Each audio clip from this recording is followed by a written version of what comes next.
BNS मतलब भारतीय न्याय संहिता और बीएनएसएस मतलब भारतीय नागरिक सुरक्षा संहिता, दोनों में क्या अंतर है? अब पहले जो आपकी आईपीसी थी वो अब आपकी बीएनएस हो गई, और जो पहले आपकी सीआरपीसी थी वो अब आपकी बीएनएसएस हो गई। अब सबसे पहला क्वेश्चन आपके मन में आया होगा कि आईपीसी से भी तो काम चल ही रहा था, सीआरपीसी भी तो चल ही रही थी, फिर क्यों ये नए नए नाम बदल दिए? तो उसके पीछे एक रीजन है। देखो, जब आपकी आईपीसी आई थी और आपकी सीआरपीसी आई थी तो उस टाइम आपकी ब्रिटिश गवर्नमेंट थी और उन्होंने ये सब लागू किया था। और उसमें जो लैंग्वेज थी वो भी बहुत आउटडेटेड थी। उस टाइम पे जो क्राइम्स थे उसके अकॉर्डिंगली वो वाले लॉस बनाए गए थे। लेकिन अगर हम आज की सोसाइटी को देखें और उस सोसाइटी को देखें तो एक बहुत बड़ा चेंज आया है, बहुत बड़ी चेंजेस आए हैं बहुत सारे। और काफी सारे ऐसे क्राइम्स थे जो उस टाइम तो थे नहीं लेकिन आज के टाइम में तो है। तो इन्हीं सब रीजंस की वजह से हमें न्यू लॉज की जरूरत पड़ी और ये सब को लाया गया। अब आपका जो बीएनएस है उसके अंदर आपको वो एक सब्सटेंसिव लॉ है। आप सब्सटेंसिव लॉ क्या होता है? बेसिकली उसके अंदर आपको बताया गया है कि क्राइम क्या है, उन क्राइम के लिए क्या क्या पनिशमेंट है, अब कौन सा क्राइम ऑफेंस माना जाएगा और कौन सा क्राइम ऑफेंस नहीं माना जाएगा, मतलब क्या एक ऑफेंस होता है और क्या एक ऑफेंस नहीं होता, ये भी इसके अंदर आपको बताया जाएगा।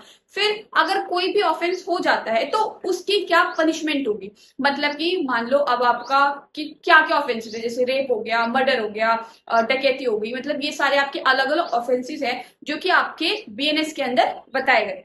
अब साथ में इसके अंदर बताया गया है कि अगर कोई भी ये वाले ऑफेंसेस कर देता है तो इसमें कितनी कितनी पनिशमेंट होगी और क्या क्या इसमें पनिशमेंट दी जाएगी। मतलब किसमें पनिशमेंट 3 साल होगी, किसमें 7 साल होगी, कब आपकी जो पनिशमेंट है वो आपकी लाइफ इम्प्रिजनमेंट मतलब उम्र कैद हो जाएगी। तो ये सारी पनिशमेंट आपकी इसके अंदर बताई गई है। इसके अंदर नई पनिशमेंट भी कुछ ऐड की गई है, जैसे आपकी कम्युनिटी सर्विस हो गई, वो पहले आपकी नहीं थी। तो ये हो गया आपका बीएनएस। तो बीएनएस के अंदर बेसिकली बताया गया है क्राइम क्या है और उनकी पनिशमेंट क्या है, और ये एक सब्सटेंसिव लॉ है। अब बात करते हैं बीएनएसएस की। तो जो बीएनएसएस है उसके अंदर आपका वो एक प्रोसीजरल लॉ है, मतलब उसके अंदर ये जो क्राइम्स हमने किए हैं, मतलब ये भी जो क्राइम्स किसी भी इंसान ने करे हैं, जैसे रेप हो गया, किडनैपिंग हो गई और ये सब डकैती हो गई जो भी अभी मैंने बताया, इन सबको क्या प्रोसीजर क्या होगा, मतलब इन सब का जो ट्रायल होगा वो किस तरीके से चलेगा।